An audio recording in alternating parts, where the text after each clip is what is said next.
Você acompanha conosco, a partir de agora, uma conversa sobre um esforço de aumentar a participação feminina na política brasileira. Quem conversa conosco sobre o assunto é justamente o senador Aníbal Diniz, ele que tem um projeto que trata desse tema. Senador, muito obrigada pela sua presença aqui no nosso programa. Hoje o senhor anunciou em plenário um projeto de sua autoria para colaborar com a participação feminina, abrir esse campo para as mulheres. Como é que é esse projeto? Bom, primeiramente, obrigado pela oportunidade. É um prazer sempre voltar aqui à TV Senado e bater um papo com as pessoas que estão sempre assistindo e sempre interessadas na política brasileira e a gente, na medida do possível, tentando trabalhar da maneira mais transparente possível para fazer com que as pessoas fiquem inteiradas de tudo que está acontecendo aqui no Senado. A nossa proposta é uma proposta muito simples e diz respeito exatamente a uma forma concreta de fazer com que as mulheres tenham maior espaço de participação na política. Porque os esforços feitos até aqui são esforços muito limitados e ficam muito, digamos assim, no nível do discurso. Por exemplo, a legislação eleitoral de hoje, ela impõe que a cada gênero é assegurado no mínimo 30% nas chapas proporcionais. Quer dizer, cada partido ou coligação tem que apresentar uma chapa na disputa proporcional com no mínimo 30% de cada gênero. Ocorre que os partidos, na realidade, não fazem uma priorização da presença feminina. E nós temos o resultado disso, uma Câmara dos Deputados com 513 deputados e 43 deputadas apenas, né? No Senado Federal, de um universo de 81 senadores, nós temos 10 senadoras, né? Então, na realidade, hoje a gente tem 13, 14% de participação das mulheres entre os 81 senadores. No momento em que o Brasil tem uma presidenta, não é? Exatamente. Houve uma redução dessa participação no Congresso. Exatamente. Então, eu entendo que esse esforço todo de aumentar o número de candidatas mulheres nas chapas proporcionais ainda não surtiu o efeito. E eu trouxe uma proposta específica para o Senado. Por que o Senado? Porque as eleições para senador são as únicas que são majoritárias e tem uma exceção, que a cada 8 anos nós temos uma eleição para 2 senadores. Então, nesse caso, sendo uma eleição majoritária, que a cada 8 anos tem 2 vagas, o meu projeto prevê que será uma vaga destinada a candidatas mulheres e outra vaga destinada a candidatos homens.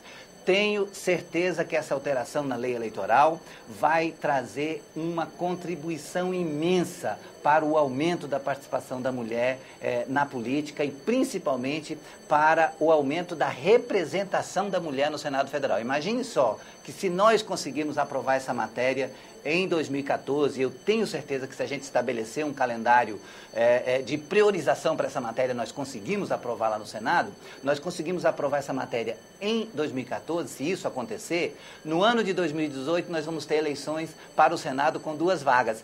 Já em 2019, poderemos ter o Senado Federal representado com, no mínimo, 33% de senadoras do sexo feminino. Nossa, a diferença isso seria grande. Muito importante. Muito grande.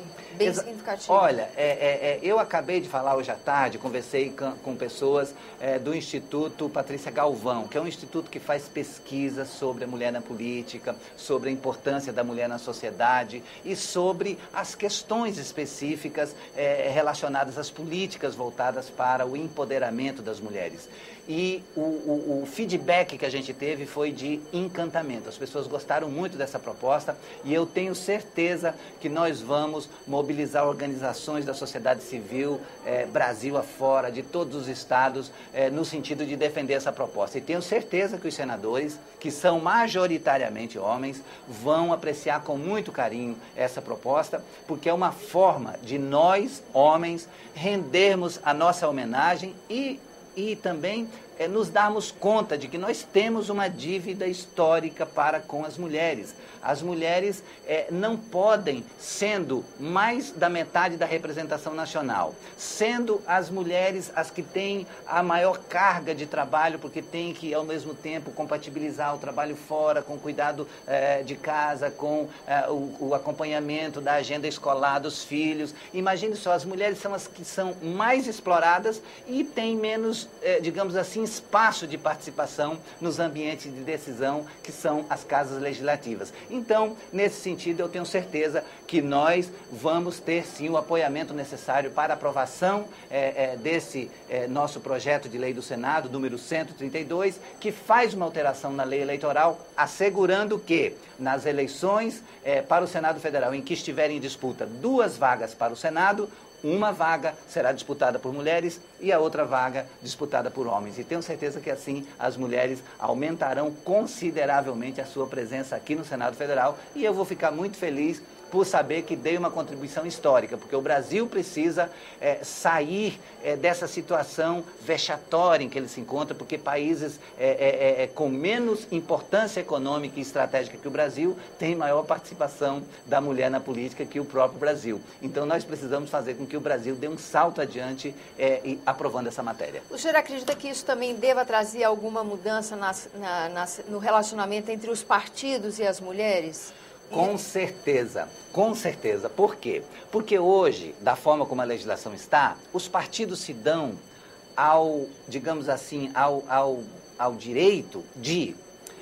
Eles preenchem as suas chapas com os candidatos competitivos e depois chamam mulheres só para cumprir a exigência legal, ou seja, não há priorização na eleição de mulheres. A partir do momento que nós estabelecemos que nas eleições para o Senado, em que tiverem 2 vagas, uma vaga é para mulher, todos os partidos vão ter que preparar os seus melhores quadros do sexo feminino para disputar essas vagas. E o mesmo, eu quero anunciar aqui, quero apresentar também uma proposta, porque eu separei Câmara do Senado justamente para a gente tentar ter maior, digamos assim, agilidade na apreciação dessa matéria. Mas eu vou apresentar também uma proposta para que diga respeito à participação das mulheres na Câmara Federal e nas Assembleias Legislativas e Câmaras de Vereadores, no sentido de que os 30% que são hoje assegurados, 30% mínimo de representação de cada sexo nas chapas inscritas, sejam, na realidade, 30% de vagas, que a gente tem as casas legislativas do Brasil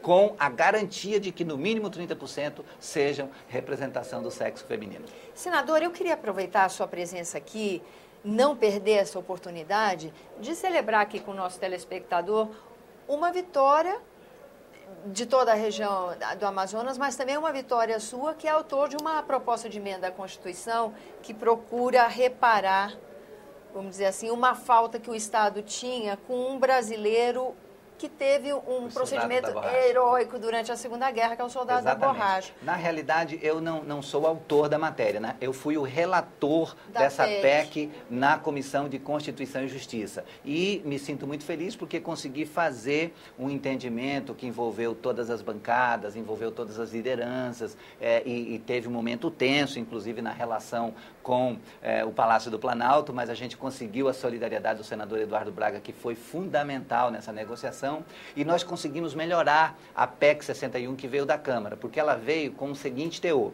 ela concedia R$25 mil de indenização para os soldados da borracha ou seu dependente, que são 13 mil ao todo, envolvendo os estados do Acre, Rondônia e Amazonas. A proposta trazia uma indenização de R$25 mil, mas tirava o vínculo ao salário mínimo, porque eles recebem como indenização 2 salários mínimos por mês. E a proposta previa o fim desse vínculo, estipulando, estabelecendo o valor de R$ 1.500. O que ocorre?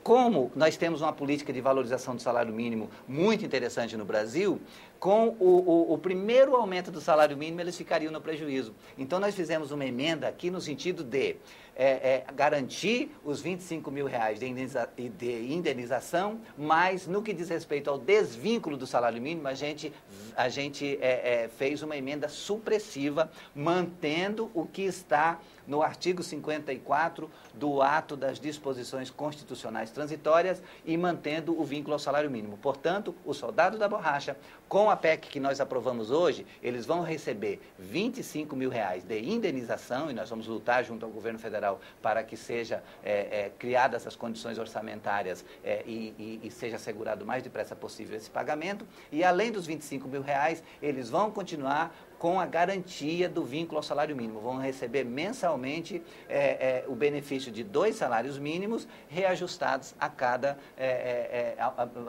momento de reajuste do salário mínimo. O senhor veio dar uma entrevista para nós quando essa articulação ainda estava sendo feita desse grande empenho e hoje a votação foi por unanimidade no plenário, que também é bem raro, né, senador? Olha, esse é um dos aspectos que me faz ser tão apaixonado pela política. É essa capacidade da gente construir consensos. Eu acredito muito na política feita a partir da construção de consensos. A gente provar que tal caminho é possível congregar a todos na defesa dessa tese. Por quê? No início se defendia, na proposta da senadora Vanessa Graziotin, quando era ainda deputada federal, ela defendeu que os soldados da borracha recebessem um valor igual ao dos segundo-tenentes das Forças Armadas, que foram exatamente os valores estabelecidos para os pracinhas que foram para a Segunda Guerra Mundial. Depois, nós tivemos uma proposta intermediária da deputada Perpétua Almeida de estabelecer 7 salários mínimos. Só que todas essas propostas esbarraram na não condição orçamentária do governo federal, por isso o governo federal era contra. E nós, agora, com essa indenização de R$25 mil e a manutenção do vínculo ao salário mínimo, com os soldados da borracha recebendo 2 salários mínimos mensais de aposentadoria, nós conseguimos unificar todas as bancadas. E isso me deixa muito feliz, porque eu estava atuando como relator na Comissão de Constituição e Justiça e dediquei muitas horas, muitos dias, dialogando com senadores, ligando para um, conversando com outro, convencendo a estar presentes. E hoje, graças a Deus, nós tivemos todas as votações com o quórum sobrando aqui no Senado Federal, o que é raro, e eu, sinceramente, estou muito feliz e quero dizer a todos os soldados da borracha do Acre, de Rondônia, do Amazonas, que não conseguimos aquilo que era o ideal, mas nós conseguimos o que era possível. Então, todos receberão a indenização de R$25 mil e vão ter a garantia da manutenção do vínculo ao salário mínimo, com aumento a cada mês de janeiro, quando tem a variação da política salarial no Brasil. Muito obrigada pela sua presença aqui no nosso programa. Eu que agradeço pela oportunidade.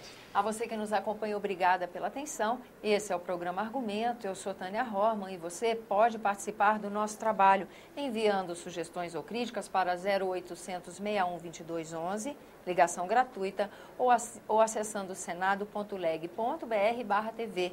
Até a próxima.